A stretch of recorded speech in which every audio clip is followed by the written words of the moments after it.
Marcos capítulo 2 versículo 23 a 28 tema: O Senhor do Sábado.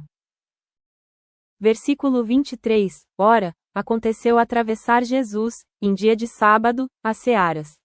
E os seus discípulos, ao passar, colhiam espigas. Era sábado, o dia de descanso dado por Deus ao povo de Israel.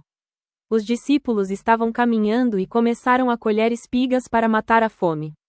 Pela lei de Moisés, isso era permitido. Em Deuteronômio capítulo 23 versículo 25, Deus havia autorizado que uma pessoa colhesse espigas com a mão quando passasse pela plantação de outra pessoa, desde que não usasse instrumentos para fazer uma colheita. Portanto, os discípulos não estavam roubando. O problema, para os fariseus, era que isso acontecia no sábado. Versículo 24, E os fariseus lhe disseram: Vê. Por que fazem no sábado o que não é lícito? Os fariseus tinham criado muitas regras além da lei de Deus. Eles interpretavam colher espigas como colheita, e esfregar as espigas nas mãos como debulhar, classificando essas ações como trabalho.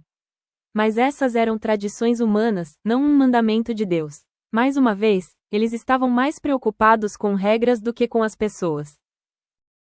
Versículos 25-26 Jesus responde lembrando um episódio da vida de Davi. Nunca lestes o que fez Davi, quando se viu em necessidade e teve fome. Quando Davi fugia do rei Saul, ele e seus homens estavam famintos. O sacerdote lhes deu os pães da proposição, que normalmente eram reservados aos sacerdotes. Esse relato está em 1 Samuel capítulo 21 versículo 1 a 6. Jesus não estava dizendo que a lei não tinha importância. Ele estava mostrando que Deus valoriza a misericórdia e o cuidado com a vida humana. A necessidade das pessoas é mais importante do que interpretações rígidas das regras. Versículo 27, O sábado foi estabelecido por causa do homem, e não o homem por causa do sábado. Esta é uma das frases mais bonitas de Jesus. O sábado foi criado como um presente de Deus. Seu propósito era proporcionar descanso, comunhão com Deus, renovação, alegria. O sábado nunca foi criado para escravizar as pessoas. Quando a religião se torna um peso insuportável, ela perde o propósito que Deus lhe deu.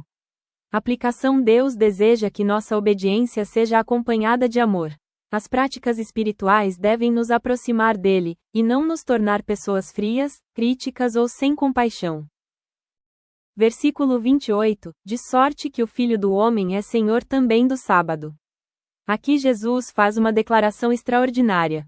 Ao afirmar que é Senhor do sábado, ele demonstra sua autoridade sobre essa instituição criada por Deus. Isso revela que Jesus não é apenas um mestre ou profeta. Ele é o Filho de Deus, com autoridade para mostrar o verdadeiro significado da lei. O que aprendemos? 1. Deus se importa mais com pessoas do que com tradições. Os fariseus enxergavam apenas uma suposta infração. Jesus enxergava discípulos com fome.